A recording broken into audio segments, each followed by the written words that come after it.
సుమన్ టీవీతో కలిసి నడవాలనుకుంటున్నారా? అయితే మీ పూర్తి వివరాలతో contact@sumanTV.comకి మెయిల్ చేయండి. నమస్తే అండి. సుమన్ టీవీ ప్రేక్షకులందరికీ నా ధన్యవాదాలు. క్రితం వీడియోలన్నీ మీరు బాగా రిసీవ్ చేసుకున్నారు. ఆ ప్రోత్సాహంతో నేను మరికొన్ని వీడియోస్ చేస్తున్నాను. నేను మీకు ఇప్పుడు చెప్పబోయే టాపిక్ వచ్చేసి క్వశ్చన్స్ ఫార్మేషన్. అంటే మనము ఏదైనా క్వశ్చన్ అడగాలి, అలా ఎలా అంటే ఒక వాక్యాన్ని క్వశ్చన్ లాగా ఎలా చేసి ఎదుటి వాళ్ళని అడగాలి. సో అది ఎలా సింపుల్గా ఎలా క్వశ్చన్స్ ఫామ్ చేసుకోవచ్చు అంటే మనం చాలా అడగాలనుకుంటాం కదా, బట్ అది ఎలా అడగాలనేది తెలియకపోవడం వల్ల ఒక్కొక్కసారి హెజిటేట్ అవుతాం, అంటే అడగడం మానేస్తాం అనమాట. సో సింపుల్గా ఎలా చిన్న చిన్న చేంజెస్ తోటి మనము క్వశ్చన్స్ ఎలా ఫామ్ చేసుకోవచ్చు అనేది నేను మళ్ళీ మీకు కొంచెం డీటెయిల్డ్గానే చెప్తాను. సో ఇందులో మనకి క్వశ్చన్ టైప్స్ వచ్చేసి మీరు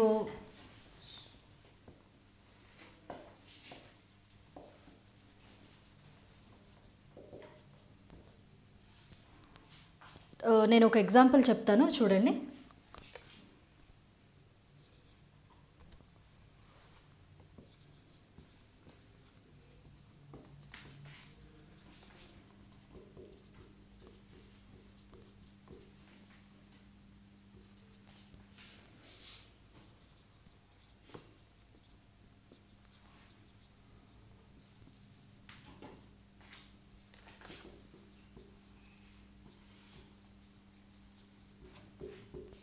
చూడండి, ఇక్కడ నేను 2 క్వశ్చన్స్ రాశాను.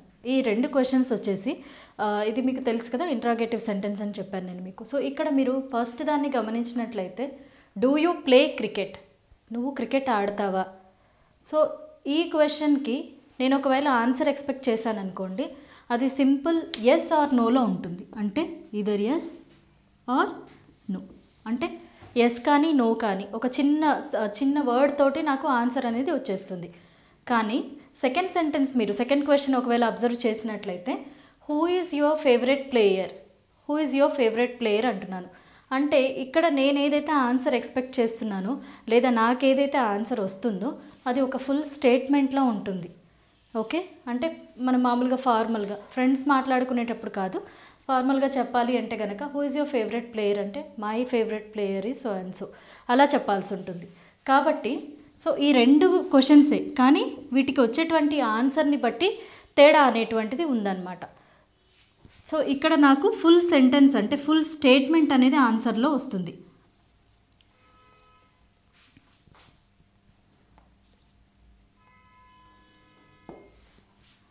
నెక్స్ట్ ఇంకొక ఎగ్జాంపుల్ చెప్తాను.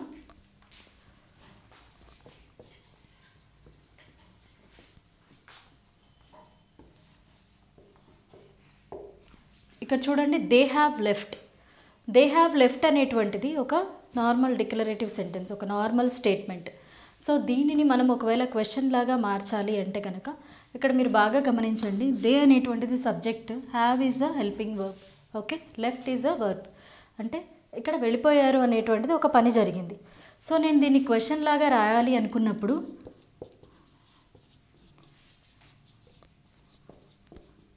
సింపుల్, జస్ట్ నేను వర్డ్స్ అటు ఇటు చేసి క్వశ్చన్ ఫామ్ చేశాను. అంటే ఏదైతే హెల్పింగ్ వర్బ్ ఉందో దానిని సెంటెన్స్ ముందుకు తీసుకొచ్చాను. హ్యావ్ దే లెఫ్ట్ అంటే వాళ్ళు వెళ్ళిపోయారా? సో ఇలాగే నేను ఇంకా 2-3 ఎగ్జాంపుల్స్ చెప్తాను, మీకు చాలా ఈజీగా అనిపిస్తుంది. అంటే మనం మాట్లాడే సెంటెన్స్ని కొంచెం చిన్న మార్పుతోటి మనము క్వశ్చన్ అనేది అడగొచ్చు అనమాట.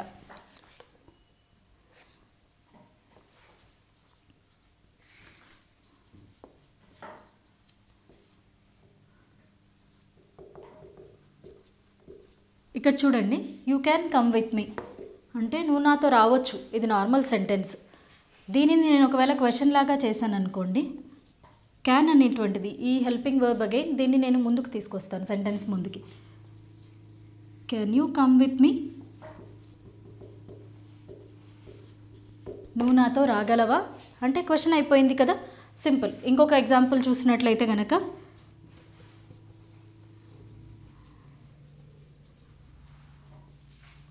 He can dance, simple sentence ఇది.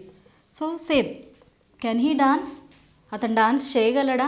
సో ఇలా మనము సింపుల్గా క్వశ్చన్స్ అనేటువంటివి అరేంజ్ చేసుకోవచ్చు అనమాట. ఇంకొక చిన్న ఎగ్జాంపుల్ చెప్తాను చూడండి. జనరల్గా అందరూ మాట్లాడేటువంటి సెంటెన్సెస్ ఉంటాయి కదా,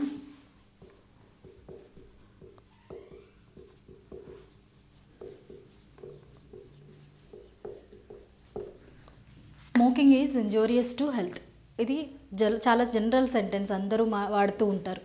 ఈ జనరల్ సెంటెన్స్ని మీరు ఎప్పుడైనా ప్రాక్టీస్ చేసేటప్పుడు సులభంగా ఉండేటువంటి సెంటెన్సెస్ తీసుకొని ప్రాక్టీస్ చేయండి. అంటే కాంప్లికేటివ్ సెంటెన్సెస్ కాకుండా సింపుల్ సెంటెన్సెస్. మీరు నేర్చుకునేటప్పుడు కూడా సింపుల్ వర్డ్స్ తోటి స్టార్ట్ చేయండి. ఎందుకు అంటే ఒకేసారి కాంప్లెక్సిటీ పెరిగిపోయింది అనుకోండి, యుల్ బీ కన్ఫ్యూజ్డ్. సో ఇక్కడ smoking is injurious to health అనేది చాలా అంటే జోవియల్గా సరదాగా కూడా చాలామంది మాట్లాడుకుంటూ ఉంటారు. It's a caption. అంటే మనకి మామూలుగా ఏవైతే స్మోకింగ్ థింగ్స్ ఉంటాయో సిగరెట్స్, వాటిపైన ఉండే క్యాప్షన్ కదా. So smoking is injurious to health అనేటువంటిది నేను ఇప్పుడు క్వశ్చన్ లాగా చేయాలి అనుకోండి. ఇందులో మనకు ఉన్నటువంటి హెల్పింగ్ వర్బ్ ఏంటి? ఈజ్. ఈ ఈజ్ని నేను ముందుకు తీసుకొస్తాను, అంటే సెంటెన్స్ ముందుకి తీసుకొచ్చేస్తాను. Is smoking injurious to health. చూడండి ఎంత సింపుల్గా మీరు ఒక క్వశ్చన్ అడగగలుగుతున్నారు.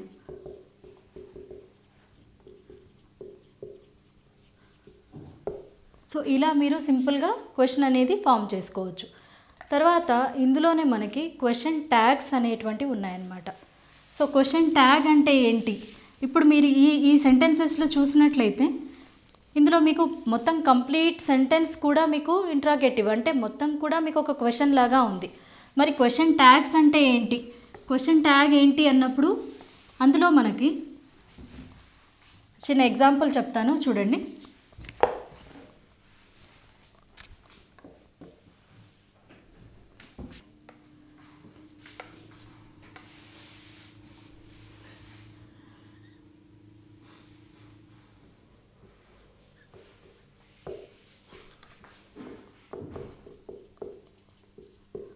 చూడండి ఇక్కడ మీకు 2 సెంటెన్సెస్ ఉన్నాయి. నార్మల్గా చూసినట్లయితే నేను ఇక్కడ ఫుల్ స్టాప్ వరకు ఒకటి ఎండ్ చేశాను, ఆ తర్వాత క్వశ్చన్ మార్క్ తోటి ఒకదాన్ని ఎండ్ చేశాను. సో ఇక్కడ మీరు చూసినట్లయితే she can read well, can't she అంటే నేను ఇక్కడ ఒక స్టేట్మెంట్ చెప్పాను, ఒక మామూలు స్టేట్మెంట్ చెప్పి దాని తర్వాత నేను క్వశ్చన్ అడుగుతున్నాను. సో ఇట్లాంటి వాటిని క్వశ్చన్ ట్యాగ్స్ అంటారు అనమాట. సో క్వశ్చన్ ట్యాగ్లో ఏముంటాయి? మనకి ఒక నార్మల్ సెంటెన్స్ ఉంటుంది, తర్వాత ఒక చిన్న క్వశ్చన్ ఉంటుందన్నమాట. మరి ఈ క్వశ్చన్ ట్యాగ్స్ అనేటువంటివి ఇంకా నేను ఎగ్జాంపుల్స్ చాలా ఇస్తాను మీకు. చూడండి ఇక్కడ క్యాన్ అనేటువంటిది కాంట్ అయింది. సో ఒకవేళ ఇక్కడ ఫర్ ఎగ్జాంపుల్ చూడండి, same sentence she can't read well, can she. Same sentence నేను ఏం చేశానంటే ఇక్కడ క్యాన్ అనేటువంటిది ఒకవేళ పాజిటివ్గా మీరు తీసుకున్నట్లయితే కాంట్ ఈజ్ నెగిటివ్ వర్డ్ అనుకోండి ఫర్ ఎగ్జాంపుల్. సో దాన్ని ఇక్కడ తీసుకొచ్చాను, స్టేట్మెంట్లో నెగిటివ్ తీసుకొచ్చాను. షీ కాంట్ రీడ్ వెల్ అంటే ఈ కాంట్ నేను ఇక్కడ తీసుకొచ్చినప్పుడు స్టేట్మెంట్లో నేను ఒకవేళ కాంట్ యూస్ చేస్తే నా నెక్స్ట్ క్వశ్చన్లో క్యాన్ యూస్ చేశాను. అంటే ఇందులో సింపుల్ రిలేషన్ ఏంటి అంటే మీరు ఒకవేళ స్టేట్మెంట్లో కనుక నెగిటివ్ వర్డ్ యూస్ చేస్తే క్వశ్చన్లో పాజిటివ్ వర్డ్ ఉంటుంది. ఒకవేళ పాజిటివ్ వర్డ్ అనేటువంటిది మీరు స్టేట్మెంట్లో యూస్ చేస్తే నెగిటివ్ వర్డ్ అనేటువంటిది క్వశ్చన్లో వస్తుందన్నమాట.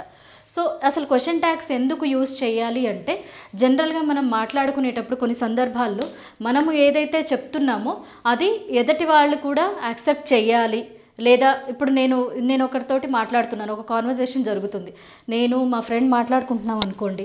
సో తను రెస్పాండ్ అవ్వట్లేదు, లేదా తన టాపిక్ పైన ఇంట్రెస్ట్ చూపించట్లేదు అనుకోండి. ఆ టైంలో నేను ఏం చేస్తాను అంటే నాకు తెలిసింది అంటే ఇక్కడ నేను చూడండి వేరే ఎవరి గురించో మాట్లాడుతున్నాము, she can read well, can't she అంటే నేను ఒక టాపిక్ ఎరేజ్ చేశాను, తను బాగా చదవగలదు కదా, తను బాగా చదువుతుంది కదా, చదవగలదు కదా అంటే నేనే చెప్తున్నాను తను చదవగలదు కదా అని క్వశ్చన్ ఎరేజ్ చేస్తున్నాను. అంటే ఏంటి ఇక్కడ నేను ఒక ఆన్సర్ ఎక్స్పెక్ట్ చేస్తున్నాను ఎదుటి వ్యక్తి నుంచి. అంటే తనని కాన్వర్జేషన్లో ఇన్వాల్వ్ చేయటానికి, అంటే తన నుంచి ఒక రెస్పాన్స్ అనేది తీసుకొని తనతోటి కాన్వర్జేషన్ చేయటానికి నేను స్టార్ట్ చేశాను అనమాట, కాన్వర్జేషన్ బిగిన్ చేశాను.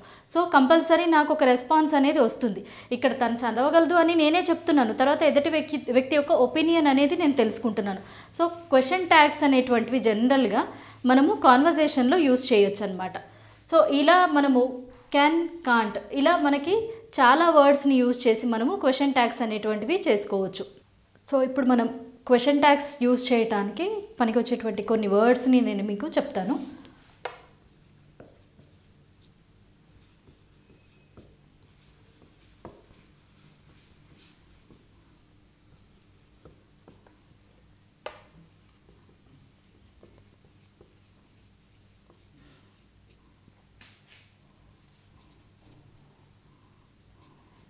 ఓకే. సో ఈ కొన్ని ఎగ్జాంపుల్స్ తోటి నేను మీకు చెప్తాను. సో మీకు ఒక బెటర్ అండర్స్టాండింగ్ అనేది వస్తుంది. సో ఆర్ ఉన్నప్పుడు మనము aren't means are not. Can ఉన్నప్పుడు కాంట్. డూ ఉన్నప్పుడు don't. Didn't. Isn't. Won't. Shouldn't. Hasn't. So ఇప్పుడు ఇలా అంటే ఇది ఒకటి పాజిటివ్ అని, అంటే ఇంతకుముందు మనం పాజిటివ్ నెగిటివ్ అని చెప్పుకున్నాం కదా. సో మీరు ఒకవేళ ఇది పాజిటివ్ అనుకున్నట్టయితే దాని నెగిటివ్ అనేటువంటిది ఇది. ఫర్ ఎగ్జాంపుల్ మనము ఒకవేళ ఒక్కొక్క దానికి ఎగ్జాంపుల్ రాసుకున్నాం అనుకోండి. Say for example are. You are beautiful. This is my statement. Aren't you? అంటే నువ్వు చాలా అందంగా ఉన్నావు లేవా అనేది ఆ క్వశ్చన్ అనమాట. సో ఇంకొకటి కాంట్. కాంట్ అనేది ఒకవేళ మనం ఎగ్జాంపుల్ తీసుకున్నట్లయితే కనుక she can do better. Can't she? ఆమె ఇంకా బాగా చేయగలదు. చేయలేదా అది క్వశ్చన్. So do.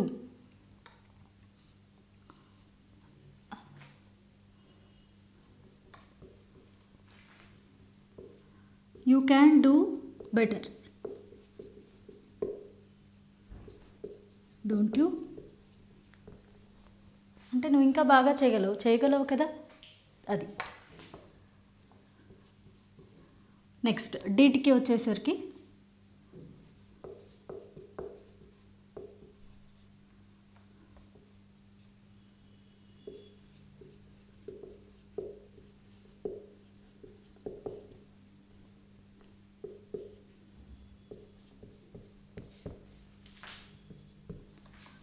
చూడు. You left before I did didn't you? అంటే నేను వెళ్ళిపోకముందే నువ్వు వెళ్ళిపోయావు కదా అది question. So isn't. He is a nice person.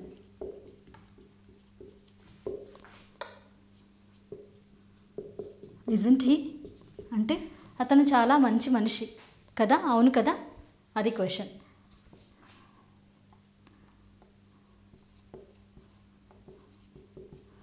She will come on time.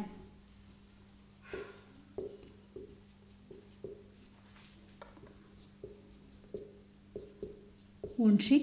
ఆమె టైంకి వచ్చేస్తుంది రాదా, వస్తుంది కదా అనేది అన్నమాట.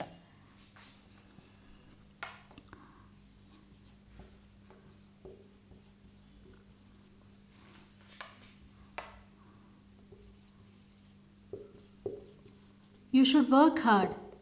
Student you? నువ్వు ఇంకా కష్టపడాలి కదా అనేది అక్కడ క్వశ్చన్. సో ఇక్కడ has. The bus has arrived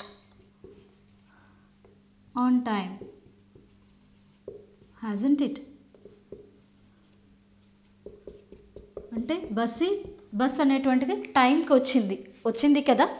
so ఇలా మీరు ఈ సింపుల్ వర్డ్స్ ఏవైతే నేను వర్డ్స్ ఇక్కడ ఇచ్చానో వీటిని యూస్ చేసి మీరు క్వశ్చన్ ట్యాగ్స్ అనేవి ఫామ్ చేసుకోండి. క్వశ్చన్ ట్యాగ్స్ ఎందుకు ఫామ్ చేసుకోవాలి అంటే నేను మీకు ఇంతకు ముందు చెప్పాను కదా, కాన్వర్జేషన్ అనేటువంటిది కొనసాగించడానికి లేదా మీ యొక్క అంటే మీరు ఏదైతే మాట్లాడుతున్నారో దాన్ని ఇంకా కొనసాగించడానికి ఈ క్వశ్చన్ ట్యాగ్స్ అనేవి మీకు యూజ్ అవుతాయి అన్నమాట. సో మీరు ఇవి రెగ్యులర్గా ప్రాక్టీస్ చేస్తూ చిన్న సెంటెన్సెస్ తోటి మీరు రెగ్యులర్గా మాట్లాడుతూ ఉన్నారనుకోండి, మీకు అంటే ప్రాంప్ట్గా ఇమీడియట్గా మీకు ఎలా క్వశ్చన్ ఫామ్ చేసుకోవాలి కన్ఫ్యూజన్ లేకుండా అనేటువంటిది క్వశ్చన్ లేదా క్వశ్చన్ని ఫామ్ చేసుకోవచ్చు, లేదా క్వశ్చన్ ట్యాగ్ కూడా మీరు ఎక్స్ప్రెస్ చేసి క్వశ్చన్ ట్యాగ్ కూడా మీరు ఫామ్ చేసుకోవచ్చు. వ్యూవర్స్, మీరు ఈ వీడియో చూసారు కదా. సో ఈ వీడియో కనుక మీకు నచ్చినట్లయితే కనుక లైక్ చేసి మీ ఫ్రెండ్స్కి షేర్ చేయండి. వాళ్ళకు కూడా చాలా హెల్ప్ అవుతుంది ఇంగ్లీష్ అనేది నేర్చుకోవడంలో. ఇంకా చాలా వీడియోస్ కోసం అంటే మరిన్ని వీడియోస్ అప్డేట్స్ కోసము మా ఛానల్ని సబ్స్క్రైబ్ చేసుకోండి.